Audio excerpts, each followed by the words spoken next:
Hello my sweet friends and welcome to DIY with Nadia. The first thing I wanted to say is Happy New Year from the whole DIY with Nadia family, meaning Simba, Louie, my husband, and myself. In today's video, we are going to do a bubble wreath. And this one is going to be geared towards the beginners, meaning the decor is not going to be hard. Now, if you're an expert, I'm going to give you a few ideas also, but the decor we're going to do is also going to be super cute, super easy, and the wreath itself is going to be super easy to make. Without further ado, let's get started on our Valentine's bubble wreath.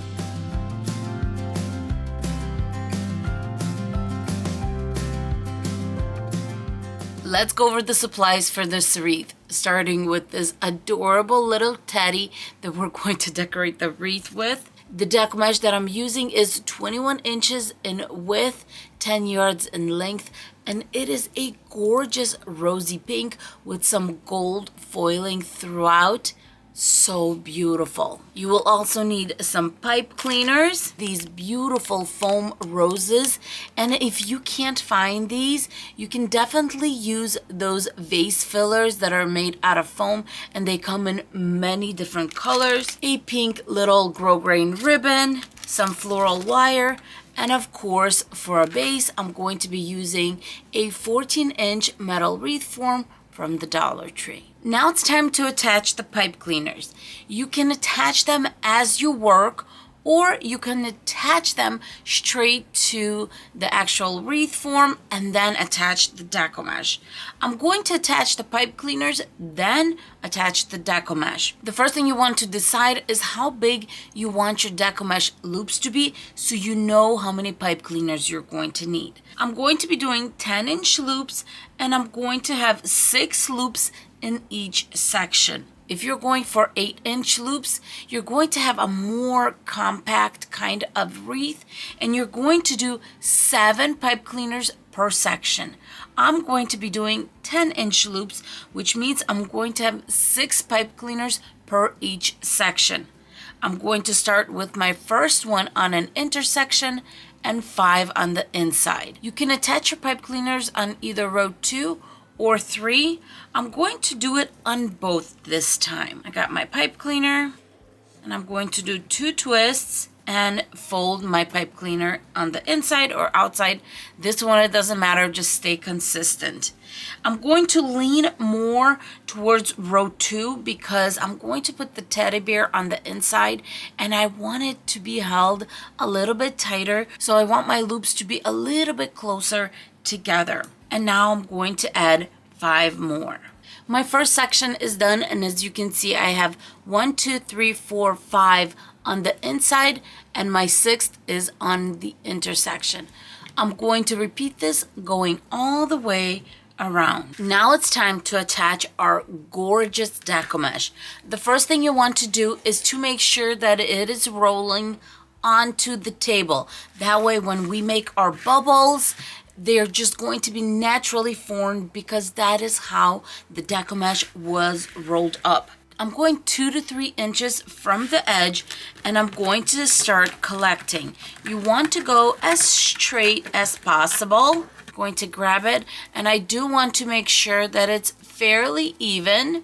I have my tail ready to connect. I'm going to go on any pipe cleaner to get started, and I'm going to give it a tight few twists, push the tail to the back between rows 1 and 2. Then I'm going to grab a 6-inch zip tie, and I'm going to attach the tail about 1 inch from the pipe cleaner connection to row 1. Cut off the excess, and then you have a little tidy tail. It's nice, it's not fraying around everywhere. I love doing this, but this is optional if you want to do that. Now it's time to start making our loops. Our loops are going to be 10 inches from pipe cleaner to the next pipe cleaner. So I'm going to hold it nice and taut. My 10-inch square is this light one right here. So I'm going to go 10 inches, nice and taut, and attach it to the next pipe cleaner. And the reason I say to go nice and taut is because you do want to make sure you're going to have enough deco mesh when it comes to going all the way around. And number 2, you want the wreath to be fairly even in height. And at this time, you can decide if you want to add anything to the pipe cleaners, or for example, if I had gold pipe cleaners, I could have just left them and have them be part of the wreath. I decided that I'm just going to twist them up about 1 inch from where I connected the pipe cleaner. Cut off the excess, fold once and twice over that little connection, and that's it. So I think I'm going to do it as I'm going along, do a few twists, and that way we don't have to worry about it at the end. Making our next loop and attaching it. The first section is done. I have intersection to intersection, and look how beautiful and filled in this is. Making a bubble wreath is a very repetitive process, and it's nice for beginners because all we're doing is making little bubbles and attaching them to the 36 pipe cleaners. That's it. And so now we're going to twist a little bit and cut the excess off. I'm going to continue doing this until the whole wreath is filled in. I am on my last loop. Now I have to mention that the first loop that I did save my pipe cleaner on that one. So let me measure off the 10 inches, and I'm going to connect it on the pipe cleaner that I started. Give it a few tight twists. And then I'm going to send the tail between rows 1 and 2 to the back. Here is the starting tail, and here is the ending tail.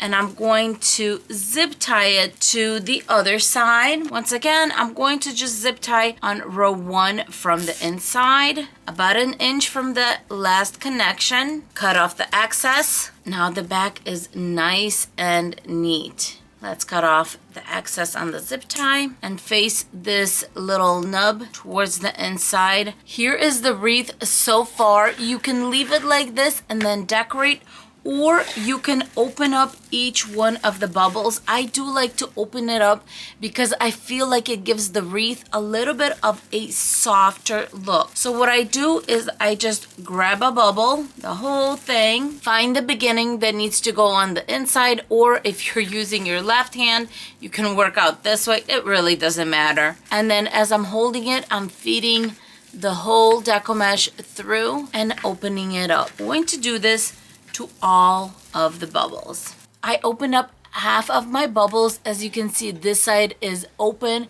and Simba. Open and smooth and fluffy. And this side is a little bit tighter. I have definitely done some wreaths leaving it like this, adding a bow, a sign, and it's just perfect. Now we need to get Simba out of the way so we can finish up the rest of the bubbles. This wreath is all opened up. It's beautiful and fluffy. I love how it turned out. And by the way, if you want to know all the supplies that I used in this wreath and where I got them, you can find that in the description box below this video. Next, I'm going to work on the teddy bear. Let's take the little tag off. Then I'm going to use a piece of jute cord. I'm going to use one of those ivory flowers. These roses are so beautiful. And by the way, they also come in pink and red. Next, I'm going to grab a grosgrain ribbon. This one is 5/8 of an inch. And I'm going to make a little bow. I'm not going to do anything complicated. I'm just going to do a simple bow just like this. And we're going to put it on the teddy bear. How adorable is this? To bring it together, I'm going to use that jute cord.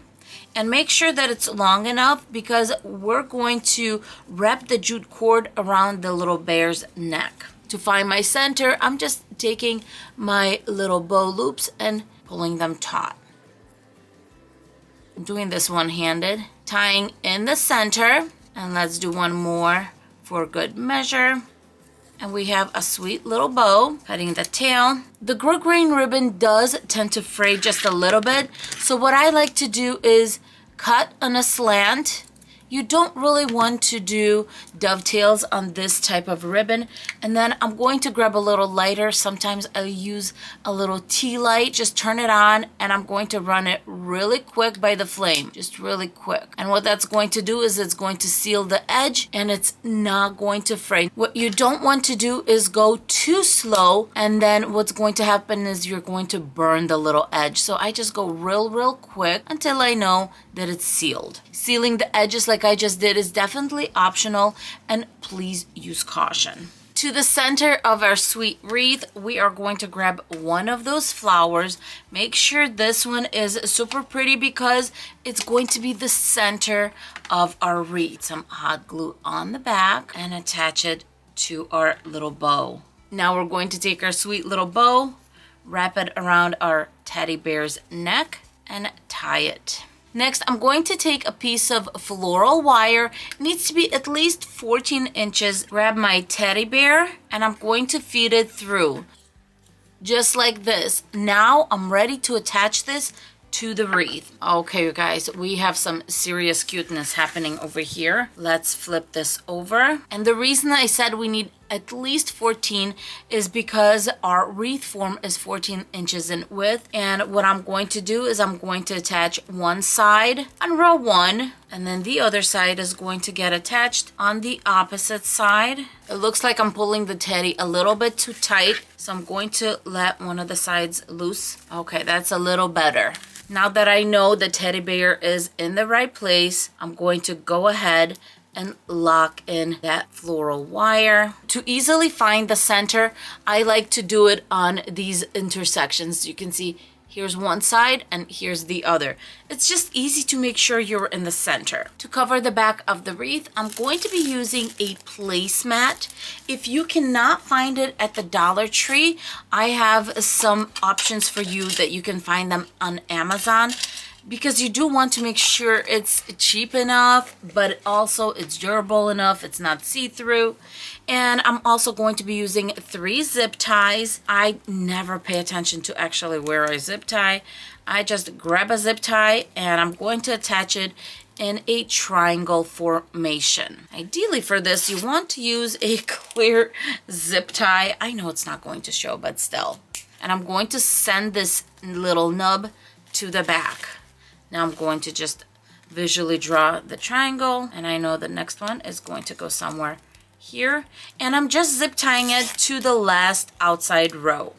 Let's flip. Now I'm ready to take the rest of my roses and I'm going to hot glue them all over the deco mesh, just like this. Anywhere you feel like it needs a little rose, and you could use a pack to 2 packs depending on how full you want it to look. Now for my advanced friends, I recommend doing a little sign in the center. If you want to do ribbon bundles, you can definitely do those and just spread them out here and there. I would do maybe about 2 per section and cut them to about 12 inches. That way you can definitely see the ribbon. I think it would be beautiful. The other option that I like to do on full wreaths like this is do a bow maybe up here and a little sign over here. If you want some ideas for full beautiful wreath bows, I'm going to attach some videos in the description box so you can get yourself ideas of the type of bow you may want to do that's going to be nice and full. I think this turned out so super cute. I used just 1 pack of the roses and I think it's more than enough for this wreath.